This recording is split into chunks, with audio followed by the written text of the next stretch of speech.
Father's Day off Father's Day.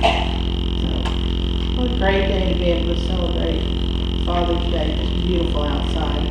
A couple of announcements. Vacation Bible School's coming up July 7th through the 10th. July, yes. That's somewhere between June and the end of July. So, July 7th through the 10th. That's Sunday through Wednesday. We'll have commencement on that Wednesday night and dinner each night. So, start inviting kids around your neighborhood, and then probably not this week, but next week we're going to start visitation. Just going to go out to some of the neighborhoods and just invite the kids and let them know what's going on. And so if you can set aside some time to go visiting, then that would be great. I have some door hangers for Vacation Bible School, so we'll get those going. And then also in July, we have homecoming. So, and Keith is going to be delivering our message for homecoming and for our revival that week. Looking forward to that week. I've been sharing a lot at work about it, so I'm hoping that get some of my peers at work to come on over and hear some really good preaching. So we're happy to have Keith back and Amy back this morning and family back this morning. So I said that Kristen's here for Father's Day. That's Daddy's girl. So, and I know all about being a Daddy's girl. I have 6 sisters, but I was Daddy's girl, and nobody could tell me anything different. So that's just fun.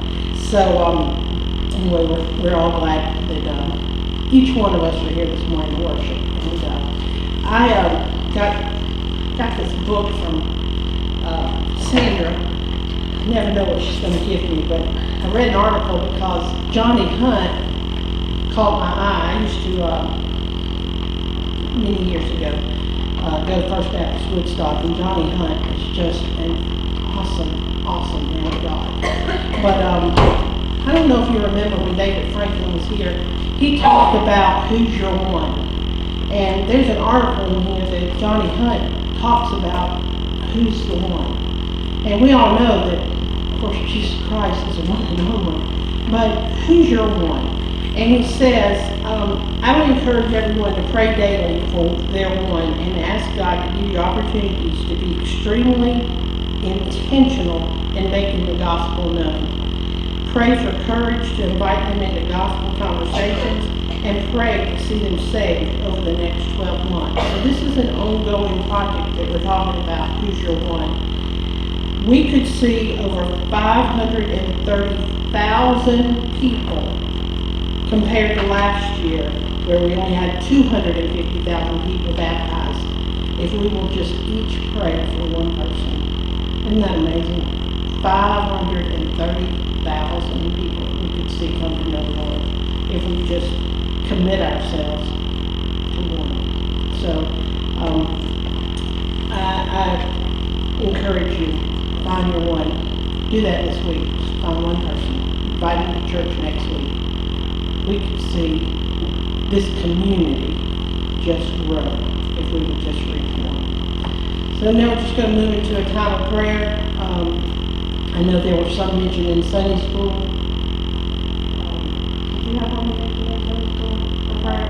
Yes, I didn't get real good from her at all. Right. We had her in our prayers. How's she doing? She's fine. She was running Like nothing even happened, right? Yeah. Yep. You got me on right here.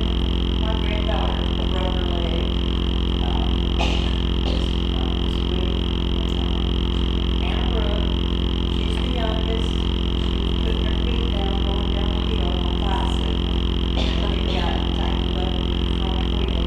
So she broke the growth bone. We need to remember her. That's horrible to think about. We need to remember Zach. James? I'm having an MRI tomorrow, so I appreciate it because I'm praying today. I get some good results from it. Absolutely. Pray for James. He's having an MRI tomorrow. Terry's having surgery in the morning. Please pray for her.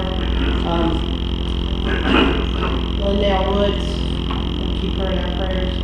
I was telling a friend of mine this week at work about Terry having surgery. I said, I don't know who needs prayer more, her or Jerry, or going with her to the hospital, so I'm not quite sure which one's gonna need it more. We'll just pray for her. Linnell Woods, Grandson's birthday, the one that says birthday, 18. Please pray. just pray for some news, you know? I can't imagine. Absolutely. Any other prayer requests? I really want to see that back Friday, Thursday night. She's on that. Pray for Trevor. And, when does, Stacy, July 1st. We'll keep her in our-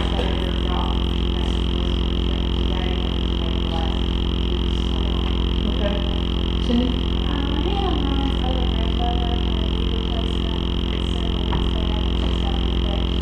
Okay. Pray for that family. We can. Okay. Any others? Daryl, will you take us to the Lord in prayer this morning?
At this time, I'm going to ask Gina to come up. We've got some fathers we want to recognize.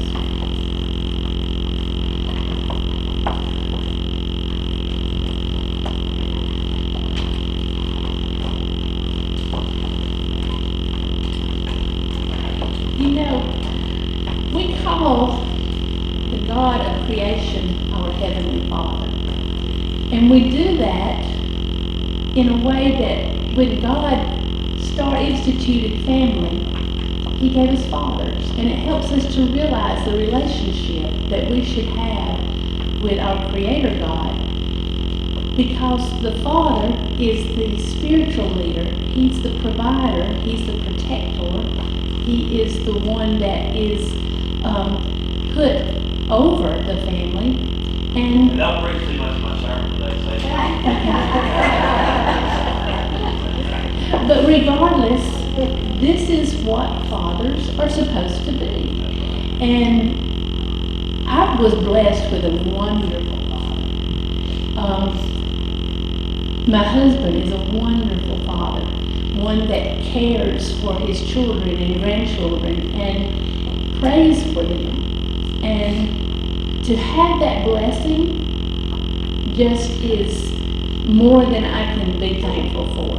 So I know that God made every one of you a father with a purpose in mind. So when you stand because you're a father, stand with pride that God blessed you in this way. And we're honoring you today with all the honor that we can give because we know you're doing what God ordained you to do. And we're so thankful for that. So all the fathers, would you stand? And this could be stepfathers, adopted fathers, foster fathers. You're doing what God ordained you to be and to do. And we're so thankful for every one of you that are standing. And we thank God for you. And the heritage that you're leaving your children it's worth more than gold could ever be. So as you're standing, I'm going to ask, let's see, Will, would you come up? Olivia's got it, okay. Would you, every father that's standing, would you let them draw? Remain standing until you get a number. And that way we'll know that we hadn't missed you. Once you get a number, you may be seated. One per customer. One per customer, don't. Now there is one thing, some fathers are greedy.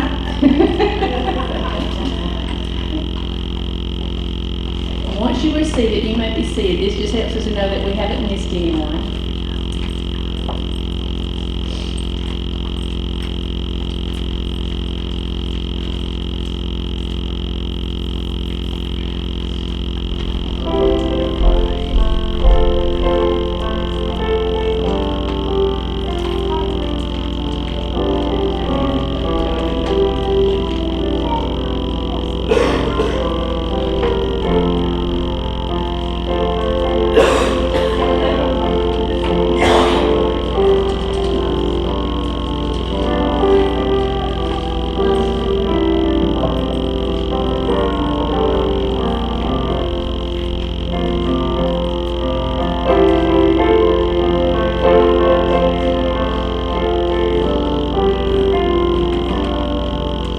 You may be seated after you get your number.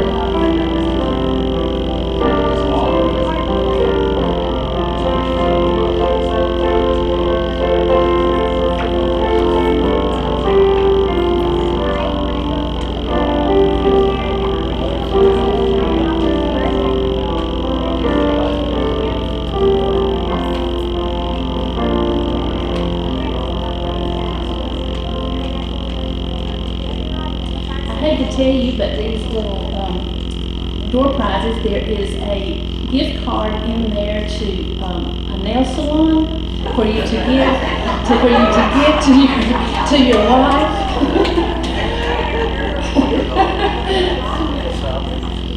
So don't be shocked when you open it. You can if you want to. You can get a pedicure. Okay, did every father receive a number?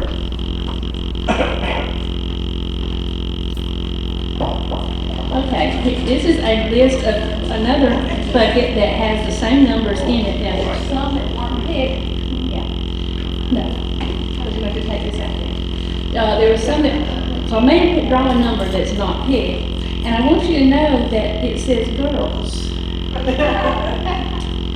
If you're expecting, it's going to be girls. I don't know. I just thought that was strange. It says girls. I don't know what that means.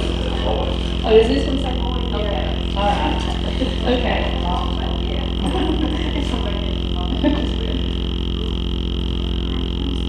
27.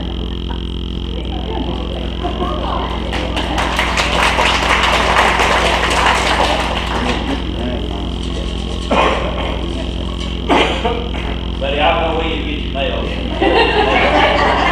Hey, you know what? You can eat with one foot. You can do it for me. 11. Number 11. Anybody? Okay, that must have been one of the extras. 18. Okay, good.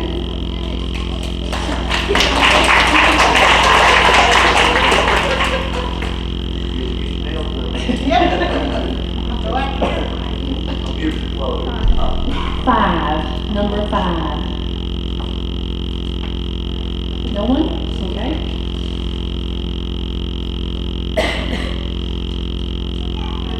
30. Number 30? Richard in the back.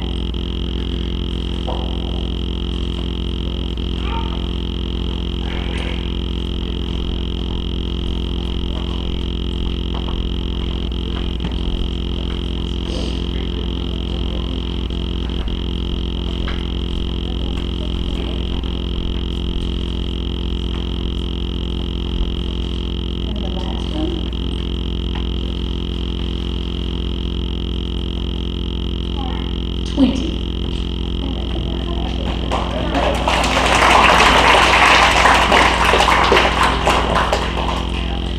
give all the fathers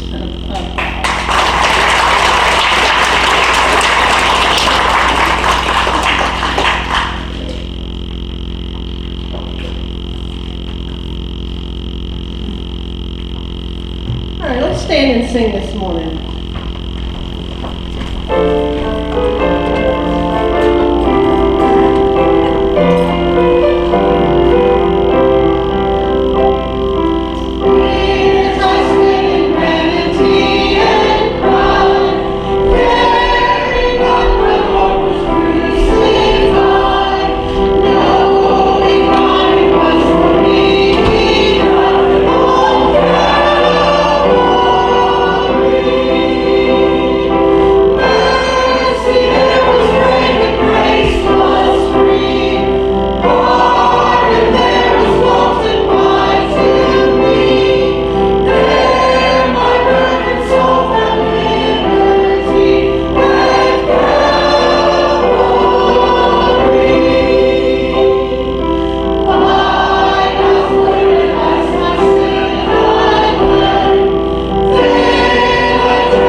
Amazing grace, how sweet the sound.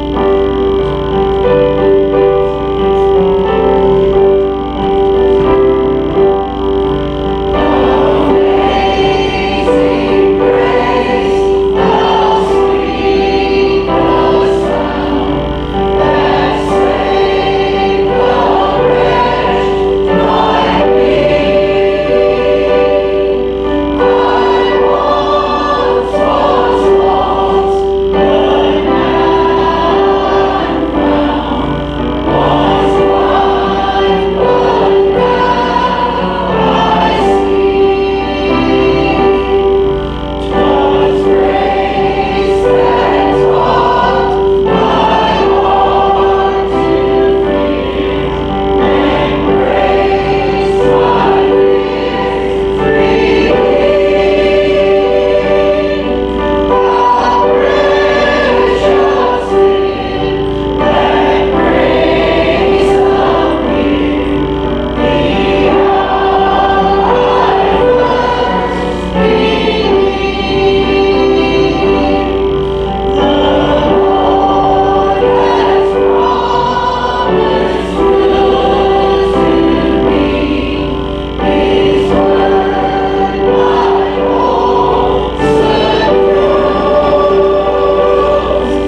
Christ, we all grow closer together. Bless those who are in need. Bless those who give today and those especially who have not given. Just take this offering for you for your kingdom's purpose. In Jesus' name we pray. Amen.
I want to come introduce this little gal. I asked her last week, I said, Lydia, you're not going to sing for me today? She said, no. And Lydia said, she's going to sing next Sunday. I said, good. This little girl, I had watched her from the time she came into the world. And now it's my privilege to baptize her. And Lydia, you don't know what blessing you are to many people. She's a quiet, sweet little girl. I bet at school her teacher says she never says a word. Is that right? But when she gets home, she starts talking. She came from a shy little girl to you, and she's got a beautiful voice and a wonderful time. I just want you to know I love you today. I appreciate you. I've watched you grow these years and seen what an impact you have on your friends at school and what a beautiful young lady you've come to be. So I'm looking forward to hearing you sing. You're ready to be blessed. God bless you.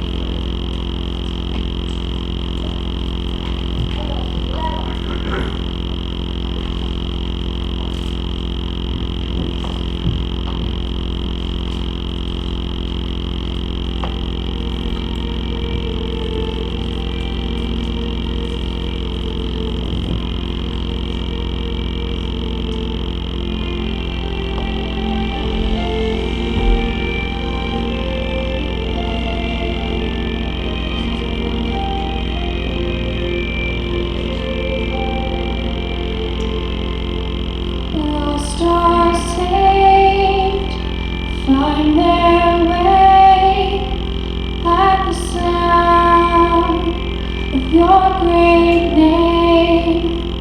All condemned, feel no shame at the sound of your great name. Every fear has no place at the sound of your great name.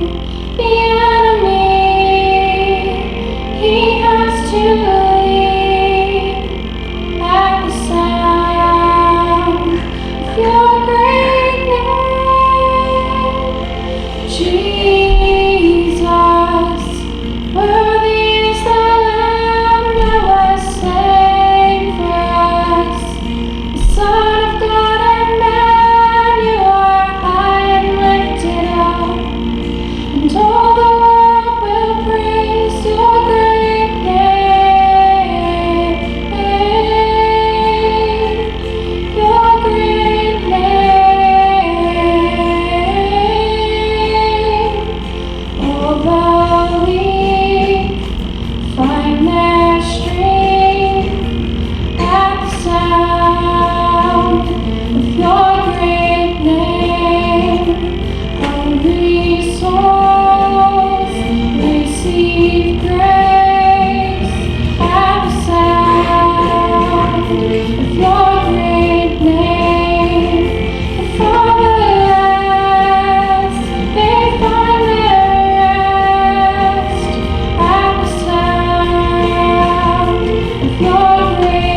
Lydia, your 10th grader? That's hard to believe. You singing for us? I can tell little Gary loved good Jim Stanley influence on it.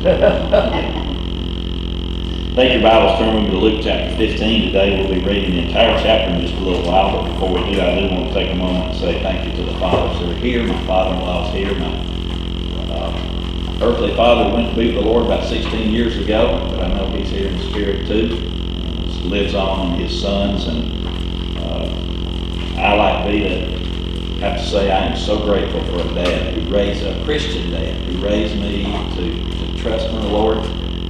Amy often refers to her dad and says, you know, when I was growing up, I had a drug problem. They drugged me to church every Sunday morning, they drugged me to church every Sunday night, they drugged me to church every Wednesday night. She said, but I'm glad I had that drug problem because it helped me become the person I am today.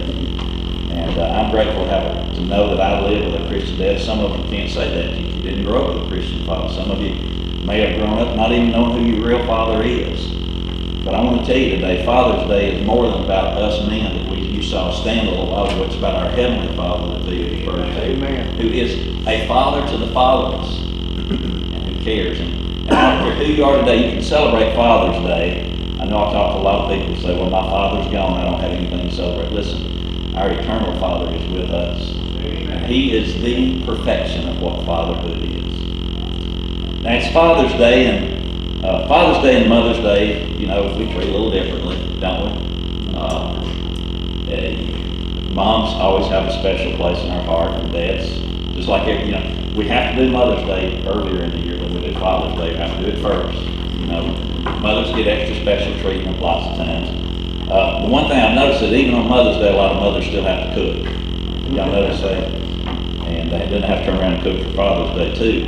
Several years ago, Illinois, to tell you how long ago it was still Illinois Bell Telephone Company, sent out some statistics and were saying that they noticed that this past 2 years they had noticed there was an increase in Father's Day phone calls, a greater increase even than Mother's Day over those past consecutive years. And they said, we're sorry it took so long to compile the statistics, but we had to go through extra phone records because of most of the calls that went to on Father's Day were collect calls.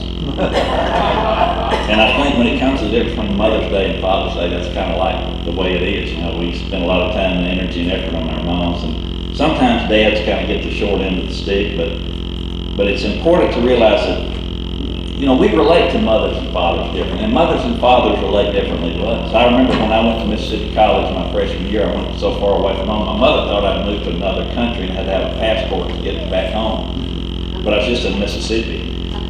But I remember every time I came home, my dad would always talk about two things. It was the same things every time. The first thing was, have you changed your oil lately? The second thing was, what route did you use to get here and what route are you going to use to get back home? Because he always had a better route. Those were the two things my dad would always talk to me about. My mother never asked me if I had to have my oil changed. But she always wanted to know, are you seeing anybody? Have you made any friends? It's all about, see, men are we're more activity oriented and event oriented, and you ladies are a little more relational. I've always been a big baseball fan. I was heartbroken last night to watch the Braves get a taste of their own medicine, but I've always been a baseball fan, and Amy, when we first got married, wasn't a big baseball fan, but I noticed one day she came in and she started talking about she'd seen Tom Glavine and John Smoltz, those are Atlanta Braves, for those of you who aren't sports fans, she'd seen their wives on TV, and she said, you know, and she got interested in baseball, and once she got to know the personalities there, she had a personal involvement. Now she likes watching the Braves. She even goes to Braves games with me, which is something she probably, if we'd gone to Braves game before about the second inning, she said, when's this thing gonna be over? But we're a little bit different in our ways of thinking, in our ways of conversation, just in our perspectives about things. I was thumbing through the internet this week as I was preparing for this sermon, and you know, I thought there are certain ways that we men talk to each other, and there's certain ways you ladies talk to each other, and they are very different and distinct, aren't they? And I came across these listings, and I got to share it with you today. It's things you will seldom, if ever, hear a woman say, and things you will seldom or ever hear a man say. There's about 5 or 6 of these. For example, you will never hear, or I have never heard, a woman say, does this outfit make my bottom look too small? And you'll never hear a man say, does this hunter's outfit make me look fat? Never heard that. You'll never, it's seldom if ever hear a woman say, hey, can we just not talk tonight? Let's just watch TV all evening. You'll never hear, or I've never heard a man say, my wife and I just don't talk anymore. You'll never hear or seldom hear a woman say, oh, this diamond is way too big. You'll never hear a man say, I'll have the light vinaigrette salad and a diet soda, please. You'll never hear a woman say, oh, don't stop and ask for directions. It's a waste of time. I'm confident you can figure out a direction to get where we need to be. You'll never, or seldom, if ever, hear a man say, why don't we go to the men's room and freshen up, Joe? You will seldom, if ever, hear a woman say, I don't care if it's on sale for $300. That is way too much for a dress. And you will never hear a man say, oh, I've got my father's thighs. We are different, aren't we? We come from different perspectives, different thoughts. We share and express ourselves differently because we are men and women. Moms have a way of nurturing and caring for us.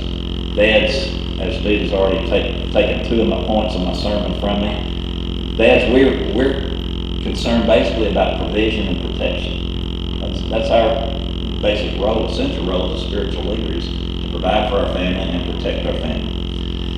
I'm going to share with you from Luke 15. I'm going to read the entire chapter and ask you to stay with me. And I'm sure for most of you who've been in church all your life, you know you could probably quote a lot of this on your own. This is Luke chapter 15. We usually refer to this, the main portion of this scripture, as the parable of the prodigal son.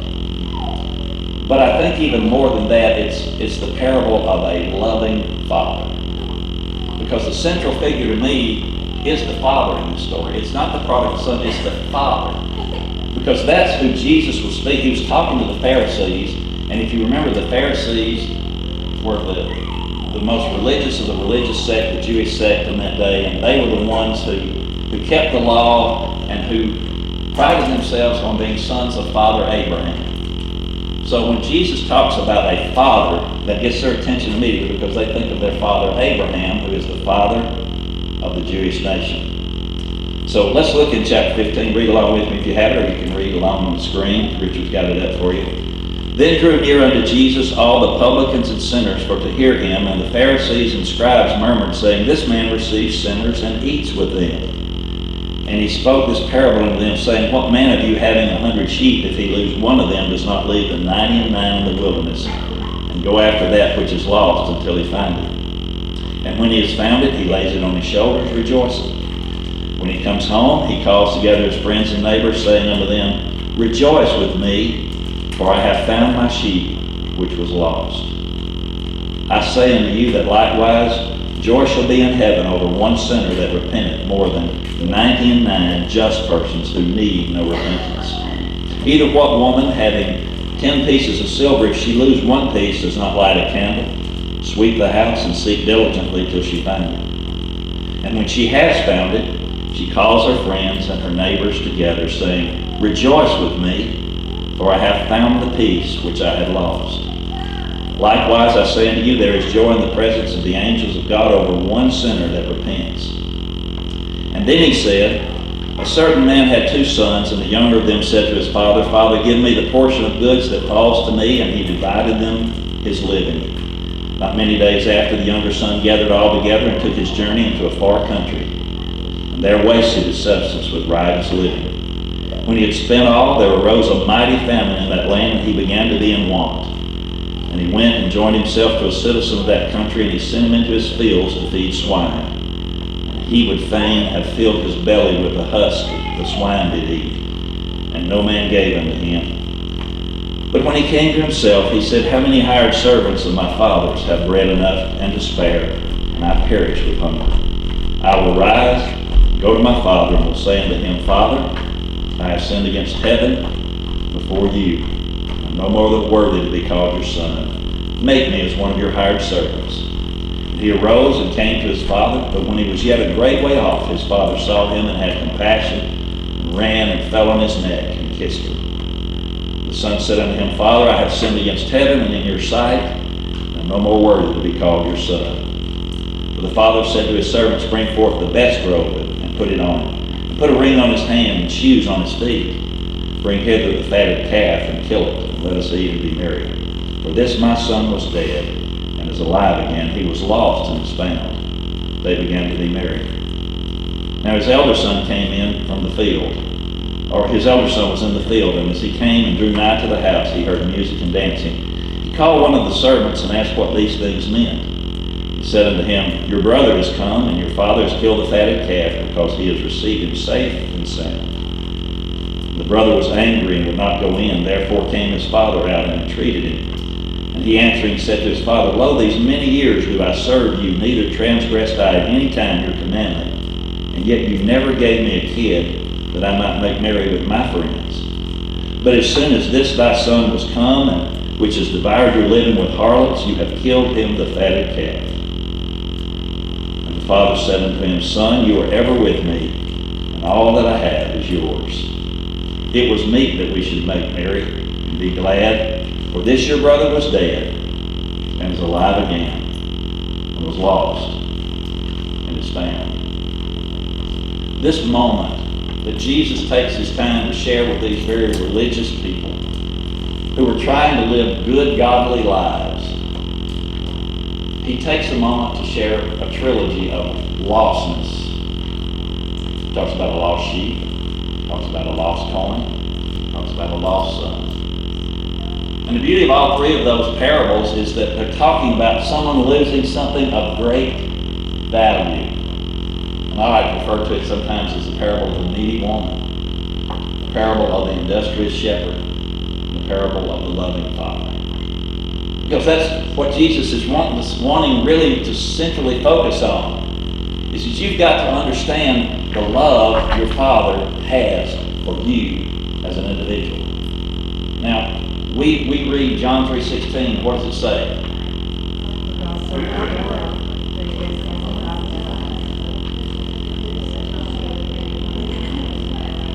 There you go. You guys get an A+. Those of you who sat there dumbfounded need to go home and learn that verse tonight. John 3:16. For God so loved the world. We don't have any trouble understanding that, do we? God loves this world. What you got to understand is you need to put the personal pronoun me in there. For God so loved me. He didn't just love the world. He didn't love his creation. He loved it. But that's not all. Listen, he loves you and me as an individual, as a loving Heavenly Father. Now, my dad wasn't one to, he didn't get up every morning and Mom was getting breakfast. He didn't tell me as I went out the door, son, I love you so much. I can't tell you how many times my mama told me she loved me.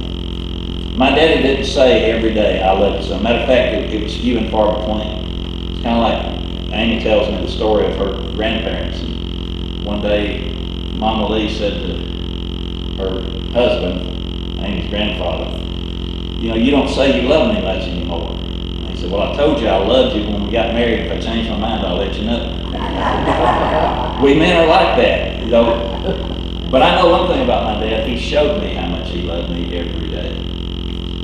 And the older I get, the more I appreciate him. After I became a father, I appreciate a lot of things that my father did for me.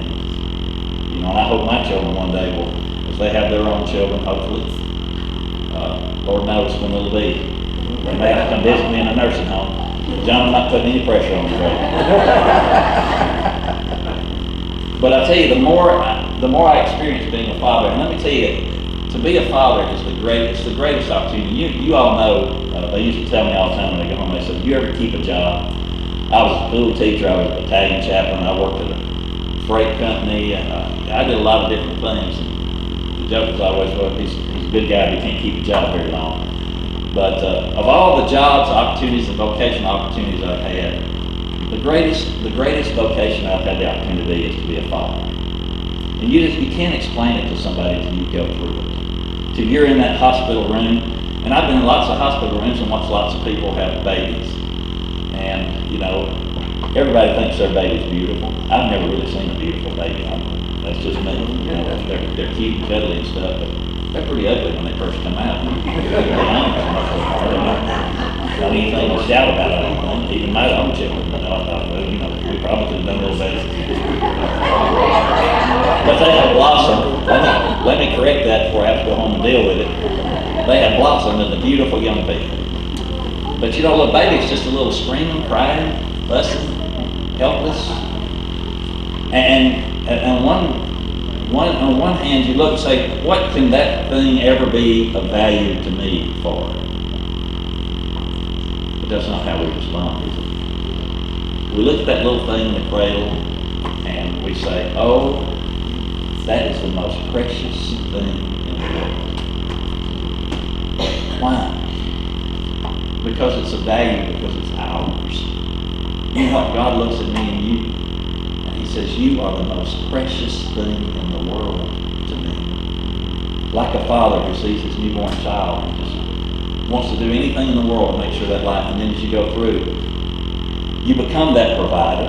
And that's usually what dads are considered to be. And I know we're changing, society is changing and things, and women are making more money now, and sometimes the woman is the breadwinner in the home. There's nothing wrong with that, that's perfectly fine. But men are still, we have that almost intuitive characteristic of wanting to be a provider. We want our family to have the very best. And as I look back over my life, we had 4 boys in my family, no girls. Amy says that's how I still am like a lady to this day. But I had 3 brothers, and we grew up, and you just don't appreciate what your dad does for you a lot of times. We just kind of take it for granted that he's a provider. But he's willing to sacrifice even his own personal desires and wishes and gain for his children. And I've seen that so many times. That's what a good father does. Not only that, but he's a protector. He wants to make sure that his family is cared for and has a nice, safe place to live in, a good place, a good environment to grow up in. And so he takes good care. But a third thing that, thank goodness, Vita left me to share with you today is that a good father is a proponent of his children. He's a number one fan. He's someone that's encouraging. Listen, God, our Heavenly Father, encourages us that even when we know what a miserable job we do. I don't think there's anything more encouraging to a child than to hear his mother say to him, it's okay, son, or it's okay, honey, you did the best job you could do. But I'll tell you this, I think it means worlds more when a father says to his son, I am proud of you. It's just something different about it, especially for boys, to hear that from a dad, I am proud of you. Dads, we tend to be more hypercritical. I don't care if a young boy runs out on the football field over at Cass High and fumbles the ball 15 times and throws 3 interceptions. Mom's going to say, that was the best game I think I've ever seen. And I don't care if that same boy goes out on the field and completes 15 touchdown passes and runs for 4 touchdowns. Dad's always going to say, yeah, but when you passed that ball one time, you probably should have given it to your fullback. We like to pick out and be hypercritical. I think it means so much to our children, Dad, when we say to them, I am proud of you, and I love you. And maybe even say, even as a baby, you were a beautiful child too in the hospital. But we need to be proponents of our children. Listen, so much of what children will carry into their life will be based. Their confidence, their willingness, their approach to life, their approach to themselves, who they think they are, their self-awareness, their self-esteem, will be based on what Dad thinks of them and how he expresses them. Dad, that's how important you and I are. That is a tremendous, awesome task and responsibility. It doesn't negate what Mom does. Mom's there and she does her thing, but Dad, it's important for us to recognize and appreciate our kids as much as we want to be appreciated.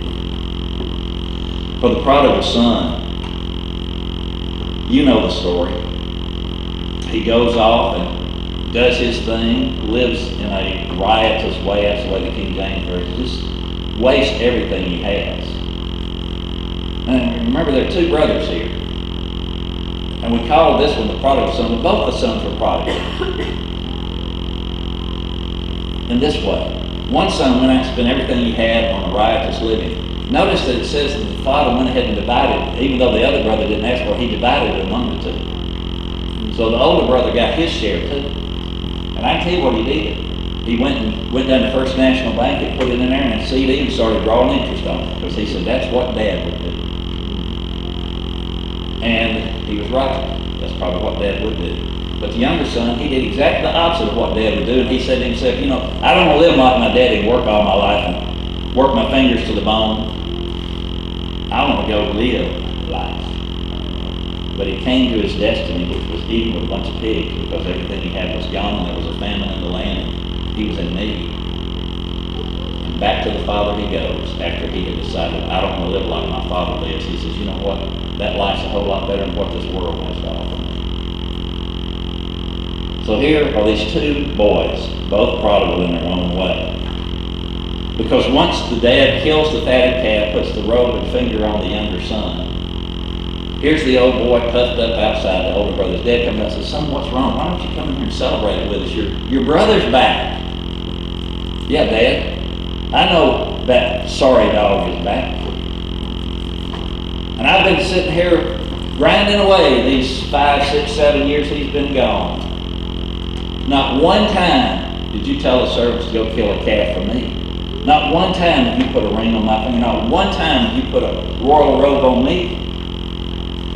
And I'm upset, and I think I've got good reason to be mad, and I'd like for you to try to explain to me, if you could, how you could treat me this way. Now you and I look at that boy and we think, man, he needs a good spanking. That's not what the father thought. He said, son, listen to me. Everything out there, everything I've got is yours. Any moment you could have gone out and got anything there. And we look at that story and we think, what a selfish, self-centered individual that is. But guess what? We may not say it in words, but don't we feel like that sometimes? Lord, I have done all these things for you, and yet this guy over here, you're blessing him, and he don't even try. You know what the Lord says? Well, that my son is lost, but I'm hoping one day he'll come home so you and he can fellowship and celebrate together. And isn't that what the whole mission of Jesus was? To come let us know how much our Father loves us as individuals, whether we get wayward or whether we're on the straight and narrow every day.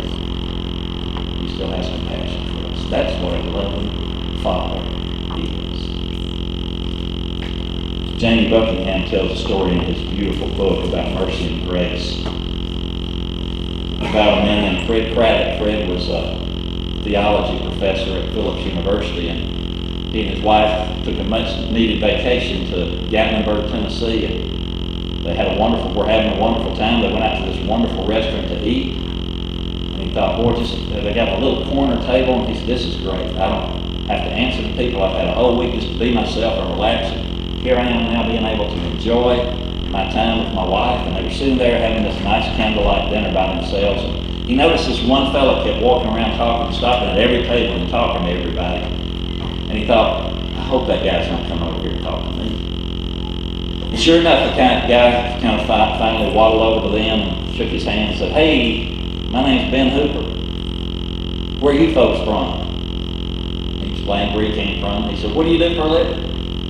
He said, well, I teach homiletics at Phillips University. He said, oh, you teach preachers? And he said, yes, I do. And the man immediately took a seat beside him and said, I got a good preacher story for you. Craddock said he just groaned in his spirit because he hears preacher stories all the time, and he thought not another one. The guy said, when I was a boy, it didn't take me long to realize my mama had to share with me that she didn't know who my father was. I was born an illegitimate child. He said, you don't know what that's like to grow up not knowing who your father is. He said, kids at school make fun of me. I usually eat lunch by myself because they didn't want to talk about their dads and what they were doing and their families, and I usually go off and eat by myself because my lunch mates and schoolmates made fun of me, and they had a name that was an awful name they called me. And so I didn't like being around too many people. I kept to myself, and I was afraid that I was going to live with that. And he said the worst time is on Saturdays when I go into town, and it felt like every eye was staring at me, and people wondered, well, who is his daddy? Who fathered that boy. He said, you know what that sting is like that you go through. And he said, I would go to church every Sunday, and I usually slip in late and try to slip out early. He said, but one Sunday we had a new preacher, a visiting preacher, that came to the church, and he was, the benediction was so quick I didn't have time to get out before he was at the back door, and he caught me, and he said, son, you look familiar to me. Don't I know you? Whose boy are you? He thought, even this preacher knows my situation. He said, I was embarrassed, and now he's even going to look down on me. And the preacher said, son, I know who you are. The resemblance is amazing. You're a son of God. And he said, he patted him on the bottom and said, get out there and claim your inheritance.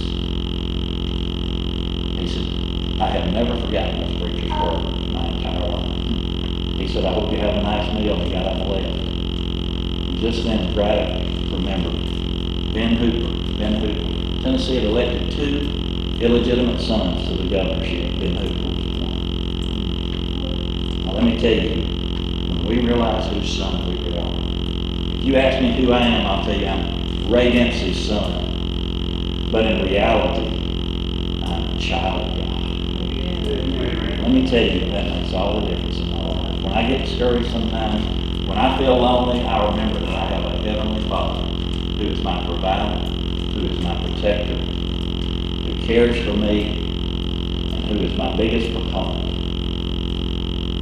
And he never forgets me. You know the last thing he is? A good father is what my father is. He's a protagonist. Isn't that a nice fancy word? Protagonist. You know what that word protagonist means? It's the word we use in literature for a hero. A good father is a father who wants to be a child's hero. I don't know anything else a father can hear from a child, especially a son, who says, you know, I hope I grow up to be just like my dad. And I can't think of a greater compliment for a father to hear from his daughter than to say, one day I want to grow up and marry a man just like my dad. Because they are so valuable to me. Dads, we've got a tremendous responsibility. Oh, it's a fun job, too. Let me tell you, I'm told I'd rather be a father than a mother. Listen, and baby, you hit it right on the head. God, He ordained us to do that. I couldn't be a mother, but I love being a dad. We dads get away with stuff you moms can never get away with. Yes, sir. We don't put them in car seats like we should. You didn't hear that. We don't do some of the things that you take great value in, because we're different. But boy, it's fun being a dad. And I hope you dads, even though you have that awesome responsibility, always realize what a great privilege it is. And enjoy being a dad. Because it's the greatest thing you'll ever be called. Let's pray together. Father, I thank you today for the example of a loving father. But more than that, I thank you for our real loving Father.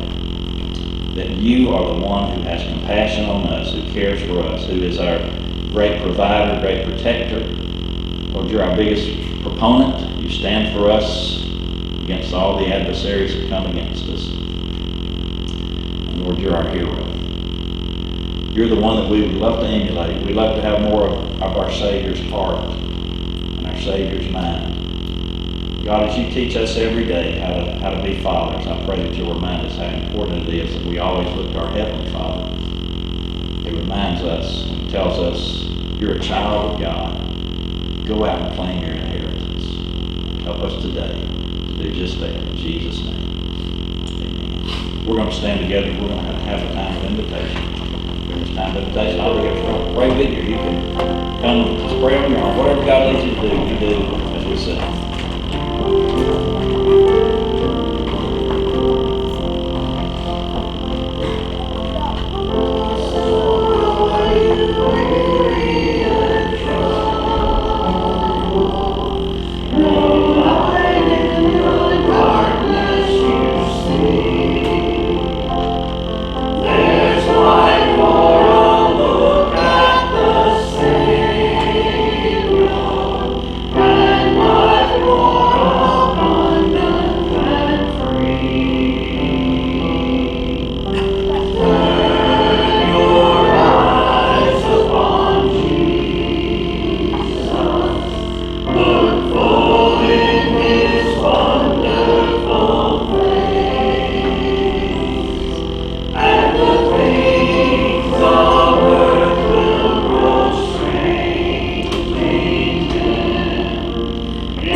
surrogate fathers, whoever was the one that raised you, and somebody who's going to take some time for a phone call, a visit, just some way to acknowledge them today, how much they think you. Appreciate it. Yes, ma'am. Yes, sir. That was one of the best Father's Day sermons I've ever heard in my life. That was one of the best Father's Day sermons I've ever preached, so it went well. Thank you, Brother Jerry. Let's bow together in prayer. Jerome, he's one of our fellow daddies here. Would you lead us in prayer? Heavenly Father, we thank you for this day and what it represents. We pray, Lord, that each one would take that time to say thanks to Dad today. We ask, God, that you continue to bless every heart represented here. Continue to bless this place as we go forward in this day. In the name of Jesus Christ, our Savior. Amen. Amen.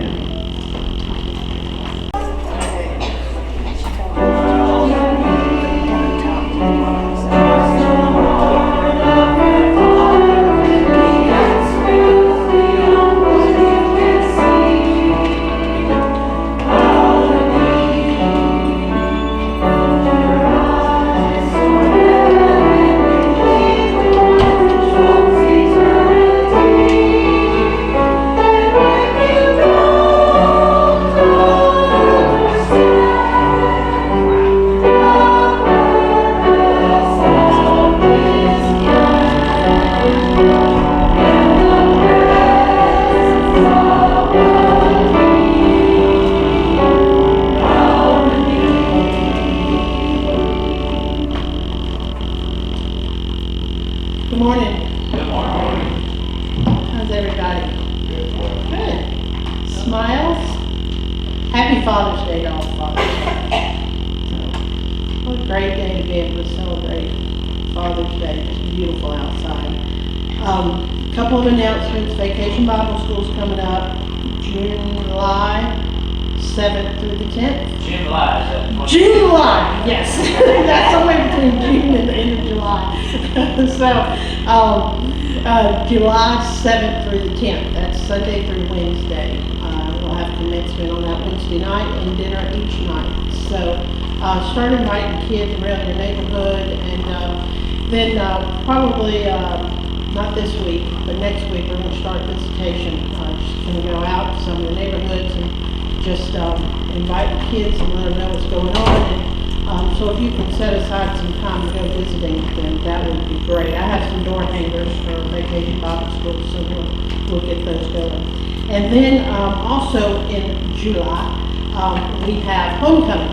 So, and Keith is going to be delivering our message for homecoming and for our revival that week. Looking forward to that week. I've been sharing a lot at work about it. So I'm hoping to get some of my peers at work to come on over and hear some really good preaching. So we're happy to have Keith back and Amy back this morning and family back this morning. So I said that Kristen's here for Father's Day, and that's Daddy's girl. So, and I know all about being a Daddy's girl. I have 6 sisters, but I was Daddy's girl, and nobody could tell me anything different. So that's just fun. So anyway, we're all glad that each one of us are here this morning to worship. And I got this book from Sandra. Never know what she's going to give me, but I read an article because Johnny Hunt caught my eye. I used to, many years ago, go to First Baptist Woodstock, and Johnny Hunt is just an awesome man of God. But I don't know if you remember when David Franklin was here, he talked about who's your one. And there's an article in here that Johnny Hunt talks about who's the one. And we all know that, of course, Jesus Christ is the one and only. But who's your one?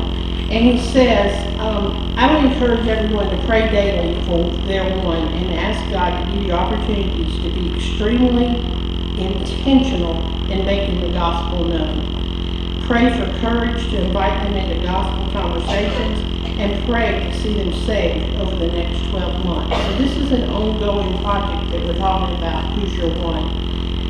We could see over 530,000 people compared to last year where we only had 250,000 people baptized, if we will just each pray for one person. Isn't that amazing? 530,000 people we could see come to know the Lord if we just commit ourselves to one. So, I encourage you, find your one. Do that this week. Just find one person. Invite them to church next week. We could see this community just grow if we would just reach one. So now we're just going to move into a time of prayer. I know there were some mentioned in Sunday school. Did you have one mentioned in Sunday school for prayer? I didn't get real good from her at all. Right. Ivy, we had her in our prayers. How's she doing? She's fine, she was running like that. Like nothing even happened, right? Yep. Anybody else right here? My granddaughter broke her leg, this week. Anna Brooke, she's the youngest. She was putting her feet down, going down the hill on a bicycle. She got tangled up in the front wheel, so she broke the growth bone. We'll need to remember her. That's horrible to think about. We need to remember Zach. James? I'm having an MRI tomorrow, so I appreciate it if I can pray for me.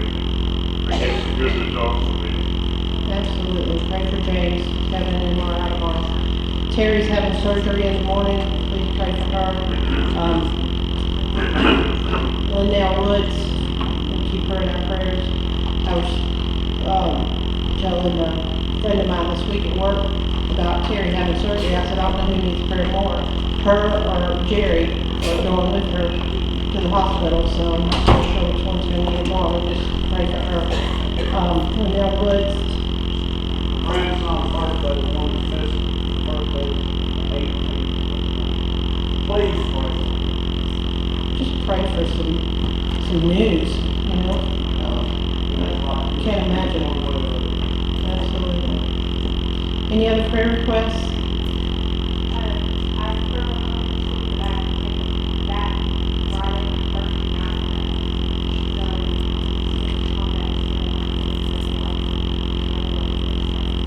Pray for Trevor. And, when does, Stacy, thank you. July 1st. We'll keep her in our prayers.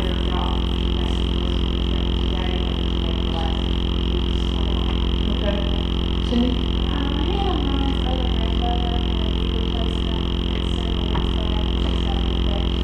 Okay.